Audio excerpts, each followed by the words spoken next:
GO ఇవ్వటం జరిగింది.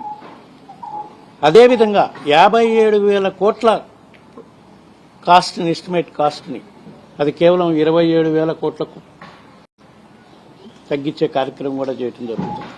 అంటే సుమారుగా రాష్ట్రానికి 30,000 కోట్ల రూపాయల పోలవరం ప్రాజెక్టు కింద రావాల్సిన నిధులు గురించి మేము పార్లమెంట్లో ఉభయ సభల్లో కూడా ప్రశ్నించడం జరుగుతుంది. మరీ ముఖ్యంగా ఈ హైట్ తగ్గించడం వల్ల రాష్ట్రం ఏ విధంగా నష్టపోతుంది? ఎందుకంటే పోలవరం అనేది ఆంధ్రప్రదేశ్ రాష్ట్రానికి జీవనాడి లాంటి ప్రాజెక్టు. రాష్ట్రం విడిపోయినాక పోలవరం ప్రాజెక్టు నిర్మాణం చేసుకుంటే ఉత్తరాంధ్ర జిల్లాలకు కూడా ఉత్తరాంధ్ర సుజల స్రవంతి ద్వారా తాగునీరు, సాగునీరు కోస్తాంధ్ర జిల్లాలకు కూడా అన్నిటికి కూడా అందించే కార్యక్రమం జరుగుతుంది. కాబట్టి దాన్ని 45 మీటర్స్ హైట్కి నిర్మాణం చేయాలనే దానిపై మేము రాబోయే రోజుల్లో కూడా తప్పకుండా దానిపై పోరాటం చేయడం జరుగుతుంది. దానివల్ల వాటర్ స్టోరేజ్ కెపాసిటీ దారుణంగా పడిపోయే పరిస్థితి వస్తుంది. దానివల్ల ఉత్తరాంధ్ర ప్రాంతానికి కూడా నీళ్లు ఇచ్చే పరిస్థితి ఉండదు. ఎందుకంటే అది 45.9 మీటర్స్ కనుక ప్రాజెక్ట్ నిర్మాణం జరిగితే ఆల్మోస్ట్ 194-95 టీఎంసీ స్టోరేజ్ కెపాసిటీ వస్తుంది. అదే 41 మీటర్స్కి తగ్గించడం వల్ల కేవలం 114 టీఎంసీ సామర్థ్యమే ఉంటుంది. కాబట్టి నీటి లభ్యత పూర్తిగా తగ్గిపోయి ప్రాజెక్టు యొక్క మొత్తం ప్రయోజనాలకే దెబ్బతీసే పరిస్థితి వస్తుంది. కాబట్టి దీనిపై తప్పకుండా మేము రాబోయే రోజుల్లో కూడా కేంద్ర ప్రభుత్వం దృష్టికి తీసుకెళ్లి దీనిపై పోరాటం చేసే కార్యక్రమం చేస్తామని చెప్పి ఈ సందర్భంగా తెలియజేసుకుంటున్నాం. అదేవిధంగా ఇంకో ప్రధాన అంశం రాష్ట్రానికి సంబంధించినప్పటికీ విశాఖపట్నం రైల్వే జోను మేము గత 5 సంవత్సరాల్లో పలు సందర్భాల్లో మా ముఖ్యమంత్రి జగన్మోహన్ రెడ్డి గారు, అప్పుడు ముఖ్యమంత్రిగా ఉన్న జగన్మోహన్ రెడ్డి గారి నాయకత్వంలో మా ఎంపీలంతా కూడా పోయి అడగడం జరిగింది. సరే, వివిధ కారణాల వల్ల అది అప్పుడు చేయలేకపోయారు. ఇప్పుడు రైల్వే జోను శాంక్షన్ చేయటమే కాక పనులు ప్రారంభించే కార్యక్రమం కూడా చేశారు. కానీ దాంట్లో రాష్ట్రానికి ఇంకొక అన్యాయం జరుగుతుంది. విశాఖపట్నంలో రాబోయే రైల్వే జోన్లో వాల్తేరు డివిజన్ని పూర్తిగా దాంట్లో ఉండేటట్టుగా కూడా చేయాలని. ఎందుకంటే ఇప్పుడు దాన్ని మళ్ళీ వాల్తేరు డివిజన్ స్ప్లిట్ చేసే కార్యక్రమం జరుగుతుంది. కాబట్టి స్ప్లిట్ చేసి జీవో ఇచ్చే కార్యక్రమం చేశారు. కాబట్టి దాన్ని కూడా అడ్డుకోవాల్సిన పరిస్థితి ఉంది. దానిపై కూడా మేము ఉభయ సభల్లో దీనిపై చర్చించే కార్యక్రమం రాబోయే రోజుల్లో చేస్తామని చెప్పి ఈ సందర్భంగా తెలియజేస్తున్నాం. ఇంకో ప్రధాన అంశం రాష్ట్రానికి సంబంధించినంత వరకు స్టీల్ ప్లాంట్ పునరీకరణ చేయడం కోసం, పురోగతిని మళ్ళా సాధించడం కోసం స్టీల్ ప్లాంట్లో కేంద్ర ప్రభుత్వం 11,000 కోట్ల రూపాయలు నిధులు ఇవ్వటం వరకు బాగానే ఉంది, మంచి పరిణామమే. కానీ ఈ రోజు కూడా స్టీల్ ప్లాంట్ ఎంప్లాయీస్కి గత 4-5 నెలల నుంచి పూర్తి స్థాయిలో జీతాలు మాత్రం ఇచ్చే పరిస్థితి లేదు. కేవలం 30%, 50%, 60% మాత్రమే జీతాలు ఇచ్చే కార్యక్రమం జరుగుతుంది. కాబట్టి దీన్ని కూడా తప్పకుండా అందులో పనిచేసే ఉద్యోగస్తులందరికీ కూడా పూర్తి స్థాయిలో జీతాలు కేంద్ర ప్రభుత్వం విడుదల చేసే విధంగా కేంద్ర ప్రభుత్వం ఒత్తిడి తీసుకొచ్చే కార్యక్రమం కూడా చేస్తాము. అదేవిధంగా స్టీల్ ప్లాంట్, ఎందుకంటే ఆంధ్రుల ఎన్నో త్యాగాలు, పోరాటాల ఫలితంగా తెచ్చుకున్న విశాఖ స్టీల్ ప్లాంట్ అది మనుగడ సాగించాలంటే ఫైనాన్షియల్ రీహాబిలిటేషన్ ప్యాకేజే కాకుండా క్యాప్టివ్ మైన్స్ కూడా చాలా అవసరం. మైన్స్ను కూడా కేంద్ర ప్రభుత్వం దానికి చేకూర్చే విధంగా కూడా మేము కేంద్ర ప్రభుత్వంని రాజ్యసభలో, లోక్సభ కూడా ఒత్తిడి తీసుకొచ్చే కార్యక్రమం చేసే జరుగుతుంది. అదేవిధంగా కేంద్ర ప్రభుత్వం, ఎందుకంటే అక్కడ ఉండే ఉద్యోగస్తుల్లో ఇప్పటికీ ఫైనాన్షియల్ ప్యాకేజ్ ఇచ్చినా కూడా అభద్రత అయితే ఉంది. అందుకని కేంద్ర ప్రభుత్వం దానిపై కూడా విశాఖ స్టీల్ ప్లాంట్ని ప్రైవేటైజ్ చెయ్యము అని ఒక అష్యూరెన్స్ కూడా ఇస్తే, అష్యూరెన్స్ ఇయటమే కాకుండా ఉద్యోగస్తులకు నిలిపేసిన జీతాలు కూడా పూర్తి స్థాయిలో విడుదల చేసే కార్యక్రమం చేయాలని చెప్పి మేము వైఎస్ఆర్ కాంగ్రెస్ పార్టీ తరఫు నుంచి కేంద్ర ప్రభుత్వాన్ని డిమాండ్ చేస్తూ ఉన్నాం. ఇదే విధంగా రాష్ట్రానికి రావాల్సిన వివిధ అంశాలపై కూడా 2 చట్టసభల్లో కూడా మేము పార్లమెంట్ సభ్యులందరము కేంద్ర ప్రభుత్వంపై ఒత్తిడి తీసుకొచ్చే కార్యక్రమం చేస్తుంటే తెలుగుదేశం పార్లమెంటు సభ్యులు 2 సభల్లో కూడా ఊరక వైఎస్ఆర్ కాంగ్రెస్ పార్టీ పార్లమెంటు సభ్యులపై, మా నాయకుడిపై, మా నాయకుడు జగన్మోహన్ రెడ్డి గారిపై నిందలేసే కార్యక్రమం చేస్తున్నారు. నిన్న కూడా ప్రెస్ మీట్ పెట్టి మా పార్లమెంటు సభ్యులపై నిందలేసే కార్యక్రమం చేస్తున్నారు. ఇవన్నీ పక్కన పెట్టి ముందు రాష్ట్రానికి రావాల్సిన నిధుల పట్ల, రాష్ట్రానికి సంబంధించిన ప్రాజెక్టుల పట్ల శ్రద్ధ చూపించి పోరాటం చేస్తే మేము కూడా వాళ్ళకి సహకరిస్తాం. రాష్ట్రాన్ని అభివృద్ధి చేసుకోవడానికి మా వంతు కూడా మేము పోరాటం చేసే కార్యక్రమం చేస్తామని చెప్పి ఈ సందర్భంగా తెలియజేసుకుంటూ ఉన్నాం.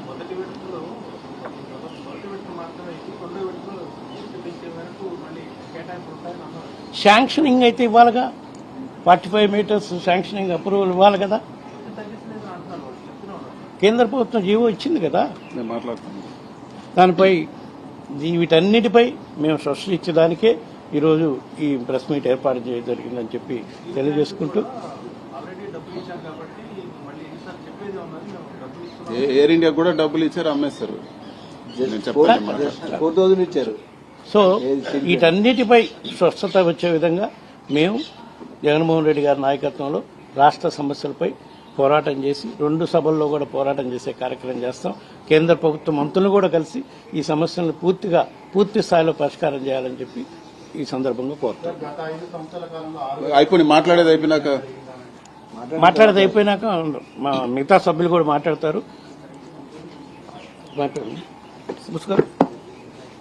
అదేవిధంగా ఇంకో ప్రధాన అంశం కూడా, రాష్ట్రంలో ఎంతో మంది రైతులు గిట్టుబాటు ధరలు లేక ఈరోజు రాష్ట్రంలో పరిస్థితి చాలా దారుణంగా ఉంది. మరీ ముఖ్యంగా మిర్చి రైతులకి గిట్టుబాటు ధర లేక కర్నూలు జిల్లా, గుంటూరు జిల్లా రైతులు గిట్టుబాటు ధర లేక కొనేవాళ్ళు లేక, అదే మా ప్రభుత్వం ఉన్నప్పుడు జగన్మోహన్ రెడ్డి గారి నాయకత్వం వైఎస్ఆర్ కాంగ్రెస్ పార్టీ అధికారంలో ఉన్నప్పుడు ఇంటర్వెన్షన్ అయ్యి గవర్నమెంట్ ఏదైతే ఎంఎస్పీకి తగ్గకుండా పర్చేజ్ చేసే పరిస్థితి ఉండేది. ఈరోజు ఆ పరిస్థితి లేదు రాష్ట్రంలో.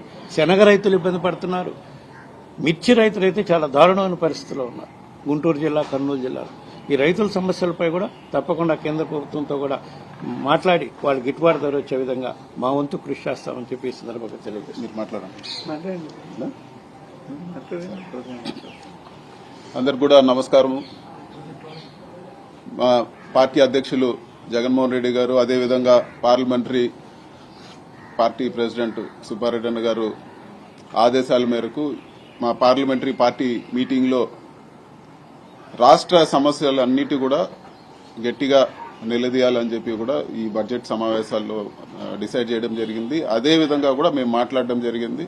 మరీ ముఖ్యంగా జగన్మోహన్ రెడ్డి గారు వ్యక్తిగత విమర్శలకు పోయి సభా సమయం వృధా చేయకుండా మీకు వచ్చిన సమయంలో రాష్ట్రానికి మేలు జరిగే విధంగా మీ ప్రతి ఒక్క మాట, ప్రతి ఒక్క నడవడిక ఉండాలని కూడా ఆయన మాకు చెప్పడం జరిగింది. సో అదేవిధంగా మేము రాష్ట్ర సమస్యలన్నీ కూడా లేవనెత్తాము. మరీ ముఖ్యంగా ఈరోజు పెద్ద నష్టం మనకేదన్నా ఈరోజు రాష్ట్రానికి జరుగుతూ ఉందంటే, ఏపీ రీఆర్గనైజేషన్ యాక్ట్లో పోలవరం ప్రాజెక్టు పూర్తిగా నిర్మించిస్తామని చెప్పి మాట ఇవ్వడం జరిగింది.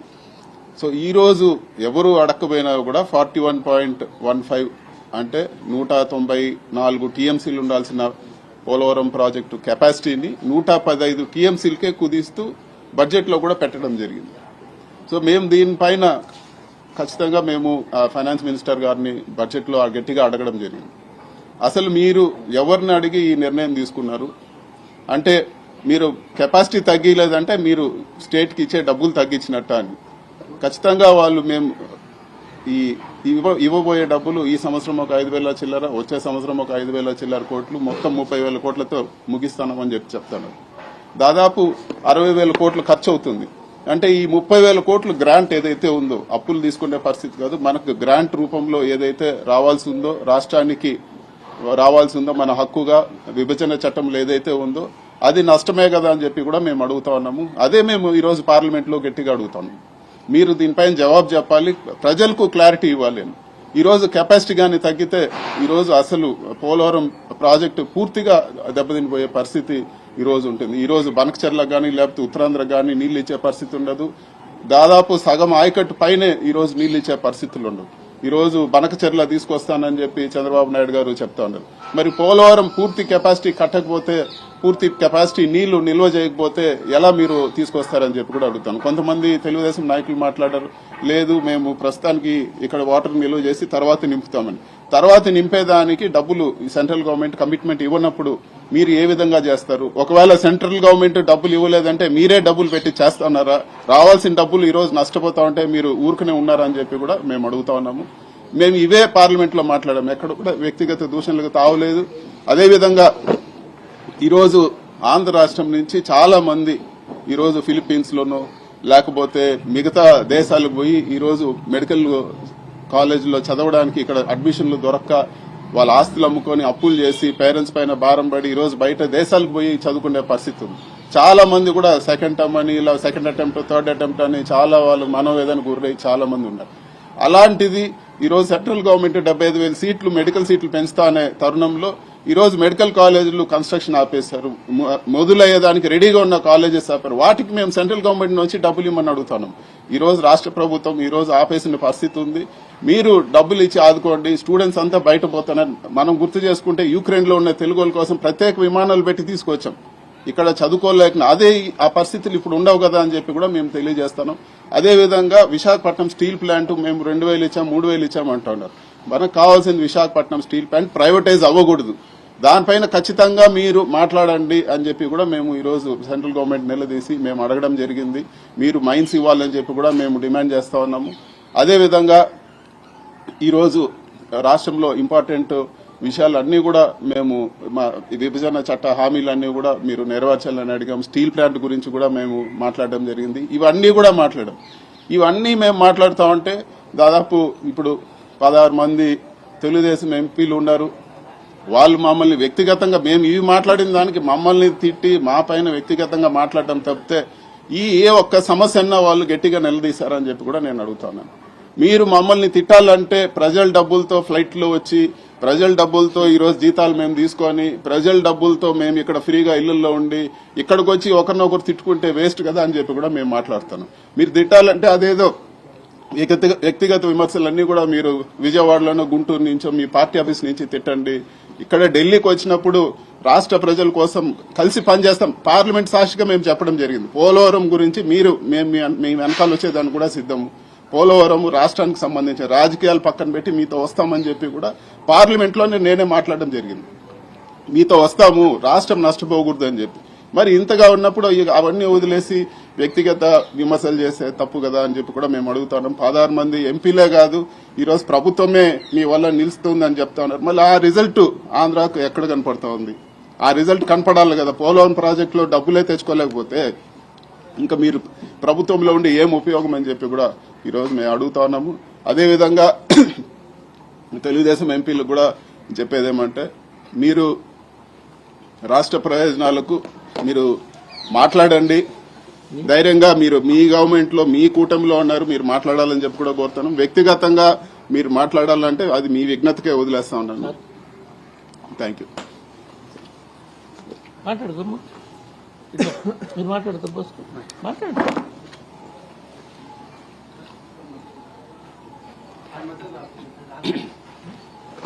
ఇలా రండి అమ్మా, మీరు ఇలా రండి.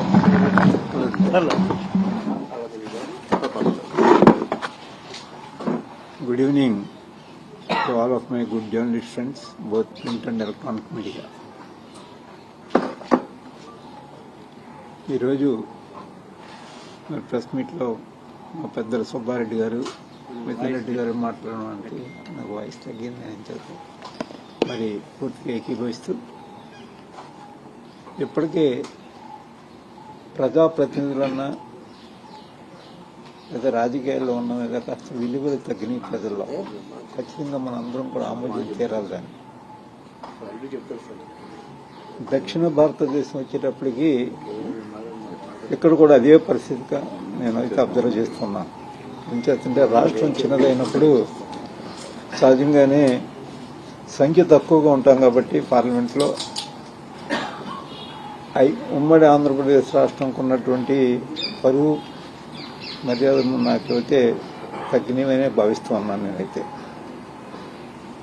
ఇప్పుడైతే మరి మన రాష్ట్రం మీద ప్రధానంగా ఆధారపడింది కేంద్ర ప్రభుత్వం. మనకు కావలసినవి సాధించుకోవాల్సినటువంటి తరుణం ఆసన్నమైంది. కరెక్ట్గా చెప్పాలంటే మనకు కావాల్సినవి సాధించుకునే తరుణం మారుతున్నామైంది.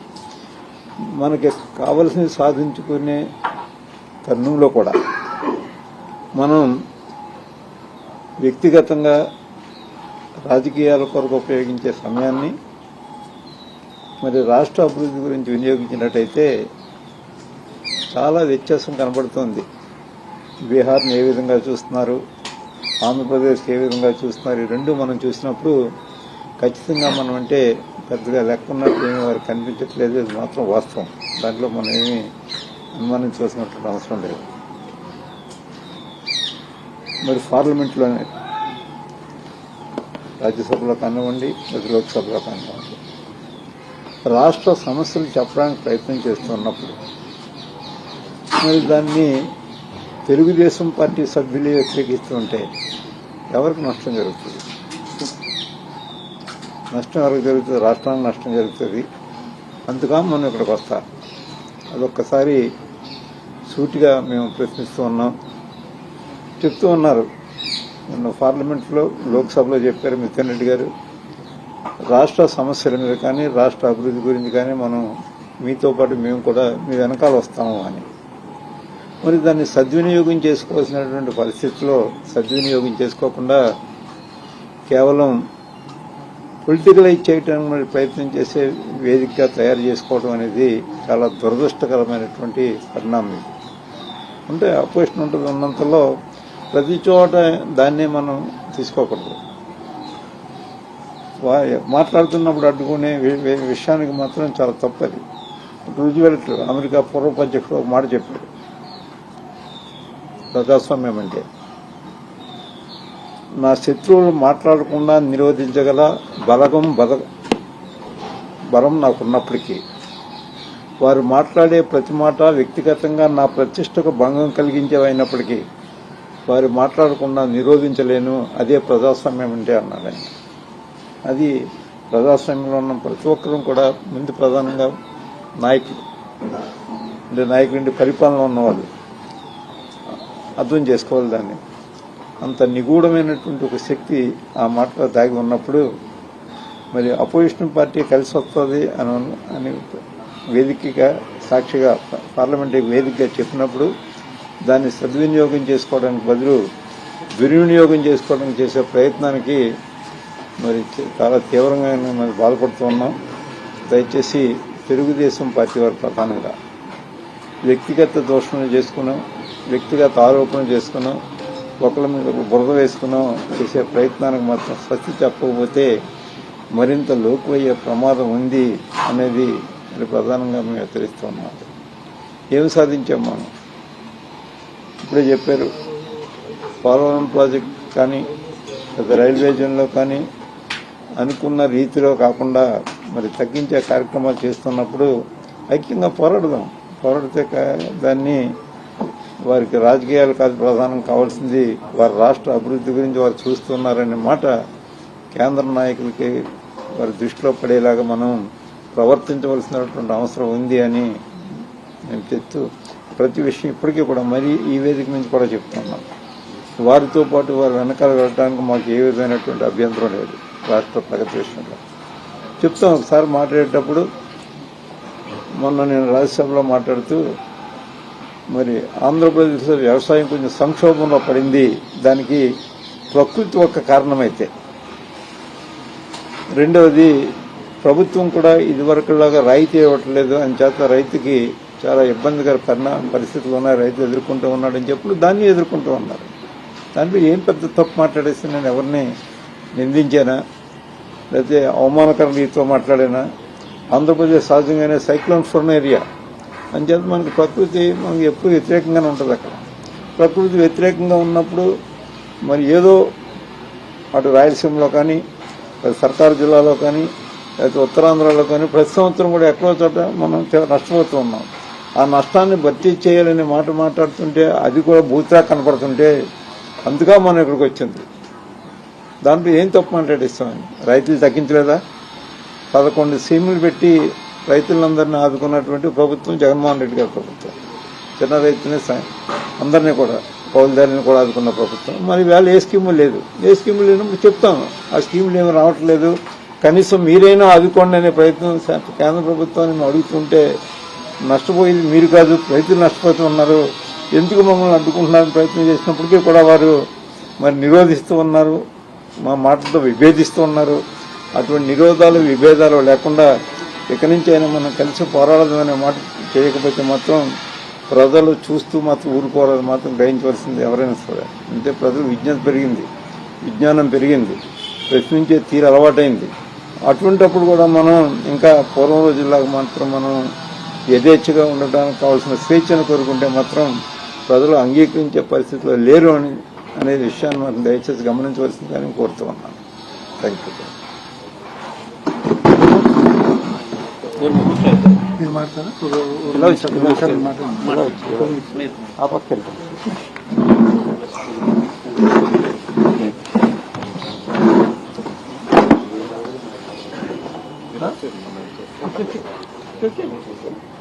ఇవాళ చంద్రబాబు నాయుడు గారి వైఖరి, మరి ముఖ్యంగా రాష్ట్ర ప్రభుత్వ వైఖరి ఢిల్లీలో ఎలా ఉందో ఒకసారి మనం చూస్తే, ఒకసారి 2014 నుంచి 19 వరకు ఎలా ఉండిందో ఒకసారి ఫస్ట్ పరిశీలిద్దాం.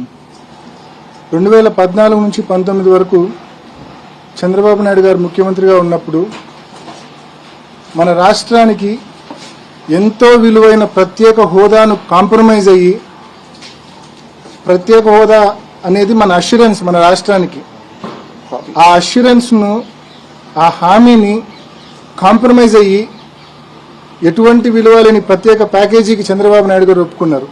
అంటే కాంప్రమైజ్ అయిపోయినారు. కాంప్రమైజ్ అయిపోయి కేవలం ఎఫ్ఆర్బిఎం పరిధి దాటి 25,000 కోట్లు అప్పు ఇవ్వడానికి కేంద్ర ప్రభుత్వం ఒప్పుకుంటే, ఆ ఒక్క చిన్న తాయిలానికి ఎఫ్ఆర్బిఎం పరిధి దాటి 25,000 కోట్ల అప్పు కోసం ప్రత్యేక హోదానే కాంప్రమైజ్ అయ్యారు చంద్రబాబు నాయుడు గారు. మరి ఈరోజు 2024లో మళ్ళా ఆయన రెండో టర్మ్లో, రాష్ట్రం విడిపోయిన తర్వాత ఆయన రెండో టర్మ్లో ఒకసారి మనం చూస్తే పోలవరానికి 57,000 కోట్ల రూపాయలు రావాలా, 45.75 మీటర్స్ ఎత్తు, 196 టీఎంసీల కెపాసిటీ. ఇవాళ పోలవరం మరి కేంద్ర ప్రభుత్వం కుదిచ్చింది, దానికి రాష్ట్ర ప్రభుత్వం కూడా యాక్సెప్టెన్స్ ఇచ్చింది. దాన్ని కుదిచ్చి కేవలం 115 టీఎంసీలకు కుదిచ్చింది. కేవలం 41.5 మీటర్లకే కుదిచ్చింది, ఎత్తుకు 41.5 మీటర్ల ఎత్తుకు కుదిచ్చింది. డబ్బు కూడా 30,000 కోట్ల రూపాయలు మాత్రమే ఇస్తా ఉంది. 57,000 కోట్లకు గాను కేవలం 30,000 కోట్ల రూపాయలు ఇస్తా ఉంది. అంటే 27,000 కోట్ల రూపాయల గ్రాంట్ మన రాష్ట్రం కోల్పోయింది. ఈ 27,000 కోట్ల రూపాయల గ్రాంట్ మనం కోల్పోయి ఏం సాధించామంటే, అమరావతికి 15,000 కోట్ల రూపాయల అప్పు సాధించాం. ఇది మన చంద్రబాబు నాయుడు గారి ఘనకార్యం. 27,000 కోట్ల రూపాయలు. పోలవరం మన జీవనాడి. పోలవరం వలన ఉత్తరాంధ్ర బాగుంటుంది. పోలవరం నీళ్లు కృష్ణా డెల్టాకు తీసుకొని వస్తే, రబీలో ఖరీఫ్లో కృష్ణా డెల్టాకు పోలవరం నీళ్లు ఇస్తే, శ్రీశైలం నీళ్లు రాయలసీమ ప్రాంతానికి ఇవ్వచ్చు. తద్వారా అన్ని ప్రాంతాలు కూడా సస్యశ్యామలమవుతాయనే ఒక గొప్ప తలంపుతో ఆనాడు దివంగత ముఖ్యమంత్రి డాక్టర్ వైఎస్ రాజశేఖర రెడ్డి గారు పోలవరం ప్రాజెక్టును ఆ రోజు శంకుస్థాపన చేసినారు. మరి ఈరోజు అటువంటి పోలవరం ప్రాజెక్టును పూర్తిగా నిర్వీర్యం చేసి, దాని ఎత్తు తగ్గించి, దాని కెపాసిటీ తగ్గించి, దాని ప్రయోజనం తగ్గించి రైతులను, ప్రజలను తీరని మోసం చేస్తా ఉన్నారు చంద్రబాబు నాయుడు గారు. మరి ఇంతటి దారుణమైన కాంప్రమైజ్లు, ఇంతటి దారుణమైన మోసాలు నిజంగా ఏం సాధించేందుకు, ఎవరు ముద్రించేందుకు? ఒక పక్క ఆ రోజు మీరు బీజేపీలో భాగస్వామిగా ఉన్నారు, ఈ రోజు బీజేపీలో మీరు భాగస్వామిగా ఉన్నారు. పైపెచ్చు ఈరోజు మీ వలనే ఈ ప్రభుత్వం నిలబడి ఉంది. మరి 16 మంది ఎంపీలతో మద్దతు ఇస్తూ ఈ ప్రభుత్వాన్ని నిలబెడుతూ మీరు సాధించింది ఏంది?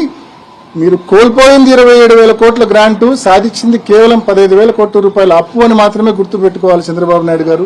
మరి ఇంతటి ద్రోహం ఈ రాష్ట్రానికి చంద్రబాబు నాయుడు గారు చేస్తా ఉన్నారనే విషయాన్ని మాత్రమే మరి లోక్సభలో మా ఫ్లోర్ లీడర్ గారైనా, అదేవిధంగా రాజ్యసభలో మా ఫ్లోర్ లీడర్ గారైనా మేము చెప్పిందల్లా కూడా రాష్ట్ర ప్రభుత్వము, మా రాష్ట్ర ప్రజానికం, మా రాష్ట్ర రైతులు ఏ రకంగా నష్టపోతున్నామనేది విషయమే మాత్రమే మా పార్లమెంట్ లో, లోక్సభలో కానీ రాజ్యసభలో కానీ చెప్పాము. ఎక్కడా మేము వ్యక్తిగత విమర్శలు చేయలే. దాంతోపాటు ఒకసారి కడపలో ఉక్కు పరిశ్రమ గురించి ఒక్కసారి జగన్మోహన్ రెడ్డి గారు ఉక్కు పరిశ్రమ మరి కేంద్ర ప్రభుత్వము యాక్టులో పెట్టినప్పటికీ కేంద్ర ప్రభుత్వం ముందుకు రాకపోతే జిందాల్ పరిశ్రమతో ఎన్నో ప్రయత్నాలు చేసి టాటా వాళ్ళను జిందాల్ వాళ్ళను అందరితో మాట్లాడి జిందాల్ పరిశ్రమను కడపకు తీసుకొని వస్తే జిందాల్ పరిశ్రమ ఉక్కు పరిశ్రమ పెట్టడానికి కడపలో శంకుస్థాపన చేస్తే మరి చంద్రబాబు నాయుడు గారు ముఖ్యమంత్రి అయిన తర్వాత ఆ జిందాల్ పరిశ్రమను ఉక్కు పరిశ్రమను ముందుకు తీసుకెళ్లాల్సింది పోనిచ్చి జిందాల్ అనే వ్యక్తి మీద తప్పుడు కేసులు పెట్టించి రాష్ట్రంలోకి కాలు పెట్టకుండానే చేసేసినాడు, రాష్ట్రం నుంచి తరిమేసినాడు. దాని ప్రతిఫలం ఏమైంది? ఈరోజు ఆయన పక్క రాష్ట్రం మహారాష్ట్రకి పోయి మహారాష్ట్రలో దాదాపు 3 లక్షల కోట్ల రూపాయలు పెట్టుబడులు పెట్టేందుకు జిందాల్ గారు మహారాష్ట్ర ప్రభుత్వంతో ఎంఓయూలు చేసుకున్నాడు. ఎంత నష్టపోతా ఉన్నాం, మన నిరుద్యోగ యువత ఎంత నష్టపోతా ఉన్నారు ఈ చంద్రబాబు నాయుడు గారి వైఖరి వలన, మన రైతాంగం ఎంత నష్టపోతా ఉన్నారు, ప్రజలపైన ఈ వడ్డీలు అప్పుల భారం ఎంత పడతా ఉంది చంద్రబాబు నాయుడు గారి వలన. కేవలం ఈ 9 మాసాల్లో 1,00,000 కోట్ల రూపాయల పైచీలకు అప్పు చేసినారు. ఒక్కటంటే ఒక్క పథకం ప్రవేశపెట్టలా. ఎక్కడికి పోతున్నాయో డబ్బులు తెలియదు. ఎందుకు కేంద్రానికి ఈ రకంగా సాగిల పడతా ఉన్నాడో తెలియదు. ఏ వ్యక్తిగత అవసరాల కోసం ఇలా సాగిల పడుతున్నాడో కూడా తెలియదు. మరి ఇంతటి దారుణమైన పరిస్థితులు మన రాష్ట్రంలో ఉన్నాయి. ఏది ఏమైనప్పటికీ రాష్ట్ర ప్రజల అవసరాల కోసం, రాష్ట్రం కోసం తప్పకుండా వైఎస్ఆర్ కాంగ్రెస్ పార్టీ ఎంపీలందరూ కూడా సంఘటితంగా పోరాడతామని చెప్పి గట్టిగా తెలియజేస్తా ఉన్నాం.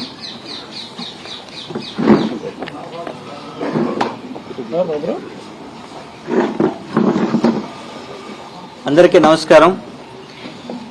ఈరోజు ఈ కూటమి ప్రభుత్వం అటు ఆంధ్ర రాష్ట్రంలోనూ అలాగే పార్లమెంటు సాక్షిగా రాష్ట్ర ప్రయోజనాల్ని తాకట్టు పెడుతూ ఈరోజు ప్రజాస్వామ్యానికి గొడ్డలు పెట్టేలాగా తయారైంది.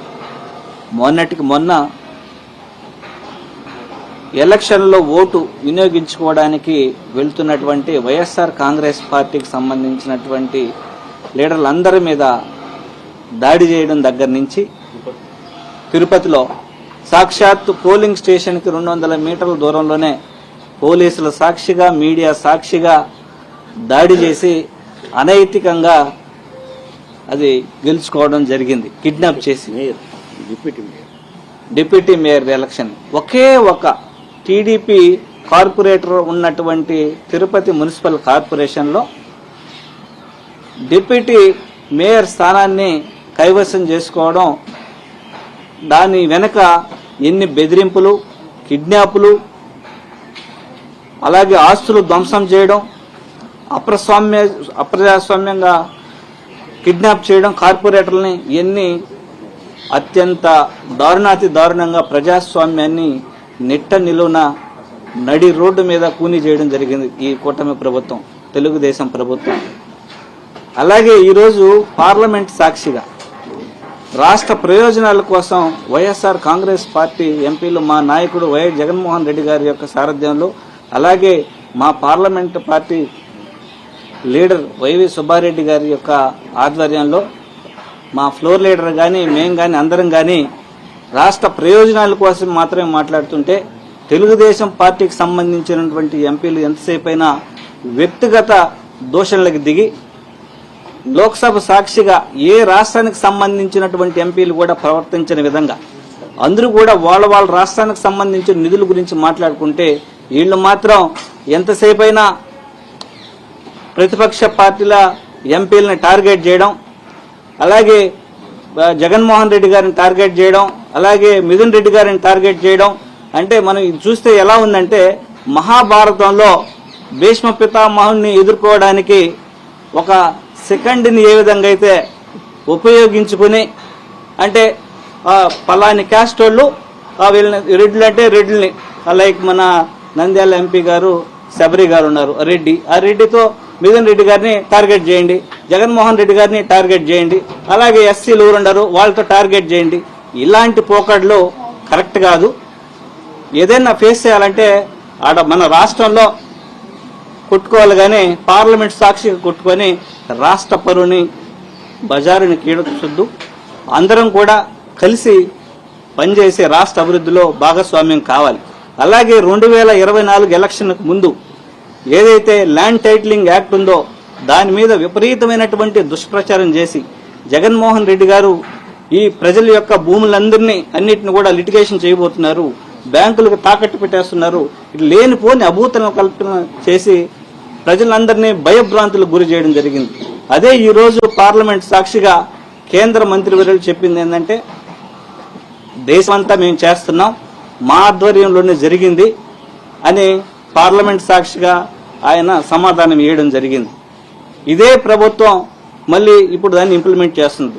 బేసిక్గా అప్పుడు వైఎస్ జగన్మోహన్ రెడ్డి గారు ప్రజలందరికీ ఎలాంటి కోర్టు కేసులు లేకుండా, వాళ్ళకి ఎవరన్నా అమ్మకందారులు కానీ కొనుగోలుదారులు కానీ ఎలాంటి భయం లేకుండా స్టేట్ గవర్నమెంటే గ్యారంటీదారుడిగా ఉండి ఎలాంటి ఇబ్బంది లేకుండా కోర్టు కేసులతోనే సగం కాలయాపన జరగకుండా ఉండాలని మంచి ఉద్దేశంతో చేస్తే ఆయన మీద బురద జల్లే కార్యక్రమం, ఇలా ప్రతి అభివృద్ధి కార్యక్రమానికి అడ్డుగా తగిలి రాష్ట్రాన్ని దిగదార్చే కార్యక్రమంలో ఈ దేశంలో మొదటి స్థానంలో కూటమి ప్రభుత్వమే ఉంది. ఇలా చెప్పుకుంటూ పోతే కోకొలలు ఉన్నాయి. అలాగే వైఎస్ఆర్ కాంగ్రెస్ పార్టీ ఎప్పుడు కూడా పేద ప్రజల పక్షాన, అలాగే ఆశా వర్కర్ల దగ్గర నుంచి, ఏఎన్ఎం వర్కర్ల దగ్గర నుంచి, అలాగే రిసోర్స్ పర్సనల్ దగ్గర నుంచి, ఇలా కింద స్థాయిలో ఉన్నటువంటి ఉద్యోగుల దగ్గర నుంచి అన్ని వర్గాల ప్రజల యొక్క ఆర్థిక భరోసాకి, వాళ్ళ కుటుంబ సంక్షేమానికి, రాష్ట్ర అభివృద్ధికి కట్టుబడే విధంగా మా జగన్మోహన్ రెడ్డి గారి యొక్క ఆధ్వర్యంలో ఖచ్చితంగా పోరాటాలు చేస్తున్నాం. తెలుగుదేశం పార్టీకి ఒకటే చెప్పేది, సెకండ్ రాజకీయాలొద్దు, ఏదైనా డైరెక్ట్ రాజకీయాలు చేసి అభివృద్ధి పదంలో ముందుకు తీసుకుపోయే విధంగా ప్రతిపక్షాలను కూడా అన్నింటినీ కలుపుకొని ముందుకు పోయే విధంగా ఉండాలని ఇటు బలకుతూ థ్యాంక్ యూ.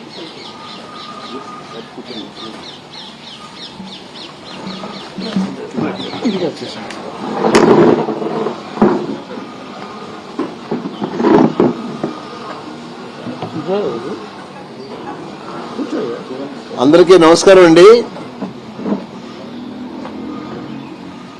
పార్లమెంట్ సెషన్స్ జరుగుతున్న సందర్భంలో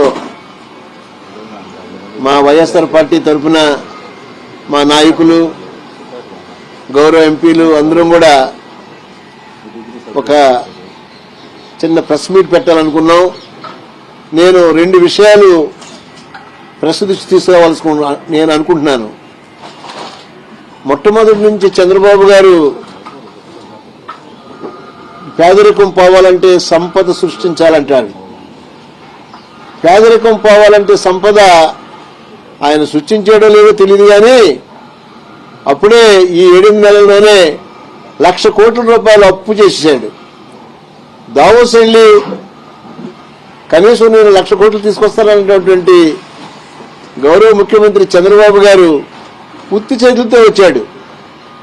ఉత్తి చేతులతో వచ్చి వారికి అయిన ఖర్చు సుమారు 30-40 కోట్ల రూపాయలు ఖర్చు చేశాడు. నేను ఒకటే అడుగుతున్నా, మీరు ఎలక్షన్స్ ముందు ఏమైతే ప్రామిస్ చేశారో, స్వీట్ 6, సుప్రీం 6 అని చెప్పి, సూపర్ 6 అని చెప్పి మీరు గోబలు వాయించేశారు. రాష్ట్రం అంతా ఎక్కడ చూసినా గోబలు వాసిపోయినాయి. ఇదేంటో బాబు, ఎప్పుడో మరి మాకు ఎప్పుడూ లేదు ఇలాంటి స్వీట్ 6, సూపర్ 6 అంటున్నారు. ఈయనకి ఓటేస్తే బాగుంటుందని చాలా మంది ప్రజలు మోసపోయారంటే ఇప్పుడు అడగండి, ఏ ఊరెళ్ళినా, ఏ తల్లిని అడిగినా, ఎవరిని అడిగినా బాబు మేము మోసపోయాం, చంద్రబాబు వల్ల మోసపోయామని చెప్తున్నారు. నేను అందరికీ కూడా ఒకే ఒక విషయం చెప్తున్నాను, ఎప్పుడైనా మా గౌరవ మాజీ ముఖ్యమంత్రి గారు మాట ఇస్తే తప్పినటువంటి దాఖలాలు నేనైతే ఈ 10-15 ఏళ్లలో ఎక్కడా వినలేదు. ఆయన ఎందుకంటే పేద ప్రజల కోసం 2,75,000 కోట్ల రూపాయలు వారి యొక్క సంక్షేమం కోసం పంచిపెట్టినటువంటి గొప్ప నాయకుడు భారతదేశంలో ఎవరైనా ఉన్నారంటే కేవలం మా యొక్క జగన్మోహన్ రెడ్డి గారు. మరొక విషయం కూడా మీ అందరి దృష్టిలో పెట్టాలి. ఎందుకంటే నిన్న మొన్న బడ్జెట్ చూసిన తర్వాత బడ్జెట్లో ఎంత దారుణమైన విషయం అంటే బీసీలు, ఎస్సీలు, ఓబీసీలు, ఎస్సీలు, అలాగే మైనారిటీలు, ముస్లిమ్స్ అందరికి కూడా కలిపి సుమారు 75% పైన ఉన్నటువంటి పాపులేషన్కి బడ్జెట్లో 2-3% ఆ యొక్క స్కీమ్స్ కూడా పెట్టలేదు. నేను ఈ రోజున అడుగుతున్నాను గౌరవ ముఖ్యమంత్రి చంద్రబాబు నాయుడు గారిని, వారు ఇప్పుడైనా సరే మీరు రాష్ట్రం కోసం మరి సంపద కావాలని చెప్తున్నారు. ఈ రోజున కేంద్ర ప్రభుత్వం నుంచి ఈ పథకాలన్నిటికీ బీసీల కోసం, ఎస్సీల కోసం, ఎస్టీల కోసం, ముస్లింస్ కోసం మరి కేంద్ర ప్రభుత్వం నుంచి మరి సమానమైనటువంటి వాటా తీసుకురావడానికి మీరు ప్రయత్నం చేయాలి. మీరు ప్రయత్నం చేయడానికి మా పార్టీ యొక్క సహకారం కావాలంటే మా పెద్దలంతా ఉన్నాం, మేమందరం కూడా మీకు సహకరిస్తాం. కేంద్ర ప్రభుత్వంతో కనీసం మనం వారిని ఏ రకంగానైనా సరే మెప్పించి ఒప్పించి రాష్ట్ర ప్రభుత్వానికి ఫండ్స్ తీసుకెళ్లేలాగా మనం కృషి చేయాలి. కానీ ఇక్కడ మీరు పార్లమెంట్లో చిన్న చిన్న విషయాలకి అందరిని కూడా నిందించడం అది మంచి పద్ధతి కాదు. అది ఎవరికి కూడా మంచిది కాదు. రాష్ట్ర ప్రయోజనాలు ఈరోజు తమిళనాడు చూడండి, కర్ణాటకను చూడండి, మహారాష్ట్రను చూడండి, లేకపోతే మిగతా ఈ యొక్క నార్త్ ఇండియా స్టేట్స్ చూడండి. అందరూ కూడా వారి డిఫరెంట్ పార్టీస్ ఎంపీస్ ఉన్నాయి ఇక్కడ. ఆ పార్టీ ఎంపీలందరూ కూడా ఆ రాష్ట్రం కోసం అందరూ ఏకమై తగినటువంటి ప్రాధాన్యతతో వారు ఫండ్స్ తీసుకెళ్లేటువంటి ప్రయత్నాలు చూస్తున్నాం. కాబట్టి ఈ సందర్భంగా నేను కోరేది గౌరవ ముఖ్యమంత్రి శ్రీ చంద్రబాబు నాయుడు గారిని సంపద సంపద సంపదని ఏంటంటే పదనిసలాగా అదే పదం మీరు చెప్పే కన్నా మీరు ఏం చెప్తారో అదే చేయండి. మీరు ఏం చెప్పలేరో మేము చెప్పలేమని చెప్పండి. ఇప్పుడైనా సరే ప్రజలు మిమ్మల్ని నమ్మేటువంటి అవకాశం ఉంటుంది. కాబట్టి రాష్ట్రంలో ఇప్పటికే పేద ప్రజలు అనేక రకాల ఇబ్బందుల్లో పడుతున్నారు. కనీసం మన్రేగాకి ఫండ్స్ కూడా ఇవ్వలేదు. మన్రేగా లేకుంటే రైతు కూలీలు ఎలా బతుకుతారు, వారి యొక్క జీవనం ఎలా సాగుతుంది అని చెప్పి నేను అడుగుతున్నాను. కాబట్టి దయచేసి ఇప్పుడైనా సరే మీరందరూ కూడా ఒక్కసారి మన యొక్క గౌరవ ఎంపీలు ఇప్పుడు మన రాష్ట్రం నుంచి మరి మంత్రులు ఉన్నారు, కేంద్ర మంత్రులు ఉన్నారు, అలాగే ఎక్కువ మంది ఎంపీలు ఉన్నారు, బీజేపీ తరఫున ఎంపీలు ఉన్నారు, అలాగే జనసేన తరఫున ఎంపీలు ఉన్నారు. వాళ్ళందరూ ఇప్పుడు కూటమి. ఆ కూటమి రాష్ట్రం యొక్క భవిష్యత్తు కోసం, రాష్ట్రం యొక్క సంక్షేమం కోసం మమ్మల్ని కూడా వెనకేసుకుని మీరు కేంద్ర ప్రభుత్వంతో మాట్లాడి రాష్ట్రం కోసం ప్రయత్నం చేస్తారని ఈ సందర్భంగా మీ అందరికీ తెలియజేస్తూ చక్కని అవకాశానికి నమస్కారాలు.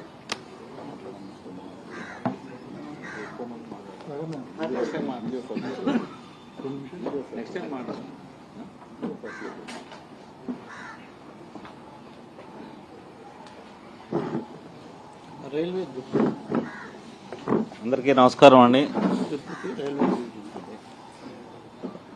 ఈరోజు కూటమి ఎంపీలకు కానీ చంద్రబాబు నాయుడు గారికి, ఎన్డీఏ ఆంధ్రప్రదేశ్ గవర్నమెంట్కు మేమందరం విన్నవించేది ఏంటంటే మేమందరం కూడా పోరాటం మన ఆంధ్రప్రదేశ్కి ఏదో ఒకటి జరగాలి అని. నిన్న సుబ్బారెడ్డి గారు కానీ అందరూ కూడా, అయోధ్యరామరెడ్డి గారు అందరూ కూడా మేమందరం మన స్టేట్కి ఏదైనా రావాలని ఫైట్ చేస్తున్నాం. పోలవరం గురించి కానీ, రైల్వే ప్రాజెక్టు గురించి కానీ, స్టీల్ ప్లాంట్ గురించి కానీ. అలాగే ఈరోజు నేను కూడా నా స్పీచ్లో కూడానండి ఐఐటి తిరుపతికి అడిషనల్ ఫండ్స్ కావాలి, పాట్నాకి ఇచ్చిన విధంగా చేయాలని కోరాము.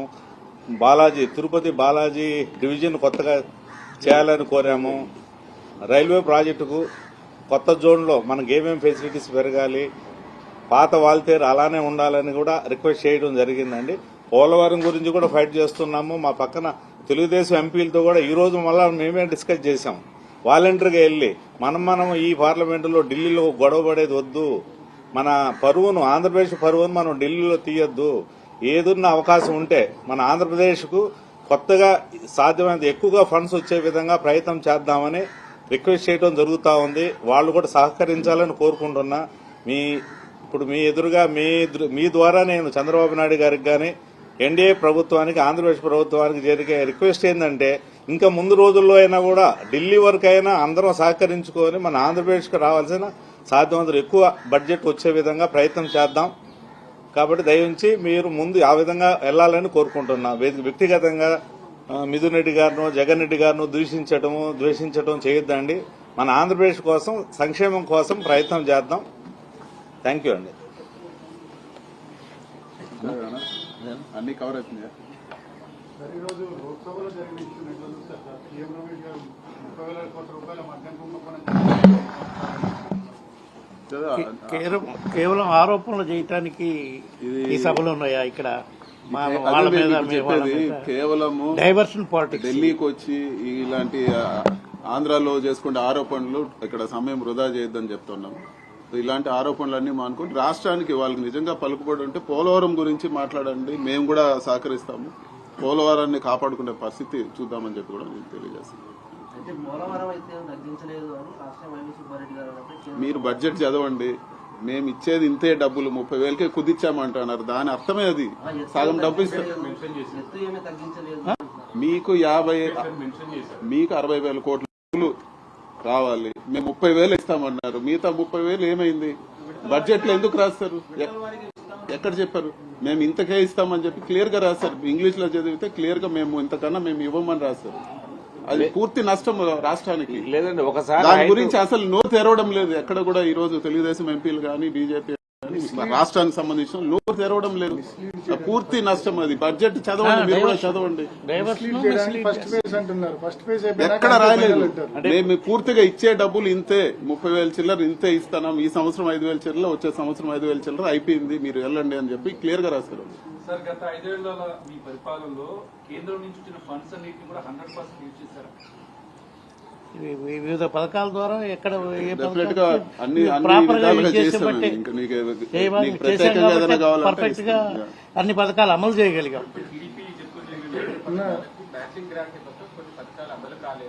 మీరు ఒక్కసారి ఇవన్నీ నిరాధారణ ఆరోపణలు. ఒక్కసారి మీరు పరిశీలిస్తేనా ఎఫ్ఆర్బిఎం లిమిట్ కంటే ఎక్కువగా చంద్రబాబు నాయుడు గారి గవర్నమెంట్ 14 to 19 బారోయింగ్ చేసిందన్న కారణంతో 27,000 కోట్ల రూపాయలు బారోయింగ్ చేసిందన్న కారణంతో 2019లో జగన్మోహన్ రెడ్డి గారి గవర్నమెంట్ వచ్చిన తర్వాత 3 ఏళ్ల పాటు మన ఎఫ్ఆర్బిఎం లిమిట్ మేరకు కూడా మనల్ని అప్పులు తీసుకోనికుండా ఆయన చేసిన ఎక్సెస్ అప్పులకు మనల్ని అకౌంట్ ఫర్ చేసి మన దగ్గర నుంచి తీసుకునేది. అంటే మీకు తెలుసు, యాజ్ రిపోర్టర్స్ మీ అందరికి తెలుసు, ఏ రాష్ట్రానికి కూడా ఎఫ్ఆర్బిఎం లిమిట్ కు పరిధి దాటి ఎవరిని అప్పులు తీసుకునేది. ఒక్క చంద్రబాబు నాయుడు గారు అప్పట్లో ప్రత్యేక హోదా కాంప్రమైజ్ అయినాడు కాబట్టి ఆయనకు ఆ పరిమితి ఇచ్చినారు. 27,000 కోట్లు ఎక్సెస్ ఇచ్చారు. దాన్ని 3 ఏళ్లు మనకు రావాల్సిన డబ్బుల్లో పట్టుకొని తీసుకున్నారు. జస్ట్ అన్ ఎగ్జాంపుల్ ఇది. ఓకే, పోలవరం సెకండ్ ఫేజ్ అనేది ఉండదండి. అది నేషనల్ ప్రాజెక్ట్, ఒక డ్యామ్ కదా, ఒకసారి కట్టిన తర్వాత మళ్ళీ మోడిఫికేషన్ ఉండదండి. ఎట్లా చేస్తారు? National project.